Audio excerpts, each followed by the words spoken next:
Capitalism and Freedom, by Milton Friedman, first published in 1962 but with enduring influence into the 21st century, is a seminal work advocating for free market capitalism as the foundation for both economic prosperity and individual liberty. While not published in the last decade, its relevance to modern economic debate, especially on government intervention, deregulation and personal freedom, makes it a critical text in the context of influential economic ideas. This 600-word summary outlines its core arguments, structure and impact, emphasizing Friedman's case for minimal government and the linkage between economic and political freedom.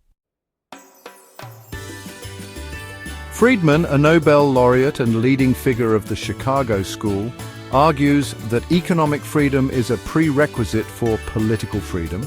He contends that competitive capitalism, where individuals freely engage in voluntary transactions with minimal state interference, maximizes both efficiency and liberty. The book, written during the Cold War, responds to the rise of socialism and Keynesian interventionism, which Friedman saw as threats to individual autonomy. Unlike abstract theoretical works, Capitalism and Freedom blends economic reasoning with accessible prose, aiming to persuade policymakers and the public. The book is organized into 13 chapters, each tackling a specific policy area or theoretical issue. Friedman begins with a philosophical foundation, asserting that freedom is the ultimate goal of society, and economic freedom, control over one's property and labor, is its bedrock. He argues that centralized government control, even with good intentions, erodes liberty by concentrating power. In contrast, markets disperse power, allowing individuals to make choices without coercion. A central thesis is the interdependence of economic and political freedom. Friedman illustrates this with historical examples. Societies with restricted economic freedom, like Soviet-style regimes, inevitably suppress political dissent. He warns that even democratic governments, by expanding their role, for example through welfare programs or regulation, risk sliding toward authoritarianism. This argument sets the stage for his critique of post-World War II government growth in Western nations. Friedman applies his principles to specific policies.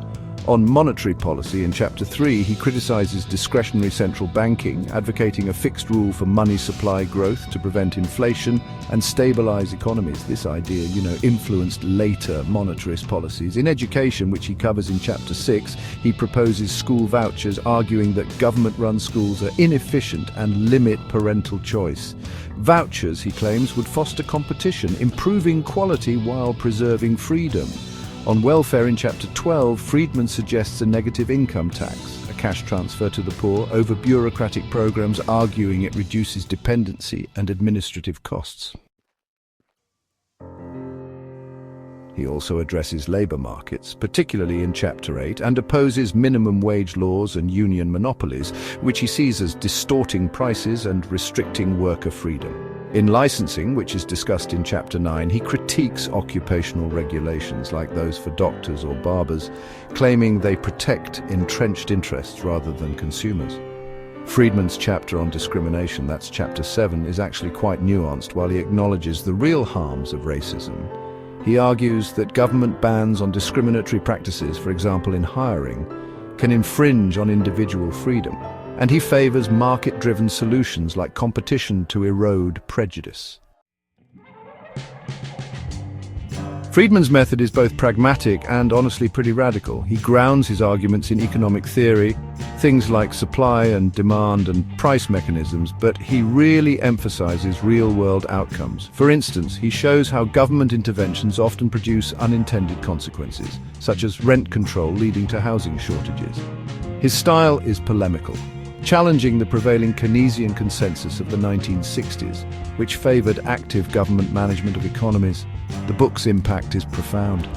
It galvanized the libertarian movement and influenced policymakers like Ronald Reagan and Margaret Thatcher, who embraced deregulation and privatization in the 1980s. Concepts such as the negative income tax and school vouchers remain debated even today. Critics, however, argue that Friedman underestimates market failures, for example, externalities like pollution and the role of public goods. His skepticism of anti-discrimination laws also draws criticism for prioritizing abstract freedom over social justice. Capitalism and Freedom remains a polarizing yet essential text. Its clarity, rigorous defense of markets and bold policy proposals make it a touchstone for debates on government's role, individual liberty and economic efficiency. Friedman's vision of a society where freedom trumps control continues to shape economic thought, even as critics highlight the limits of unchecked capitalism. This has been Milton Friedman's Capitalism and Freedom. Cheers for watching Speedbook Reviews. Please give the video a thumbs up and subscribe to our YouTube channel.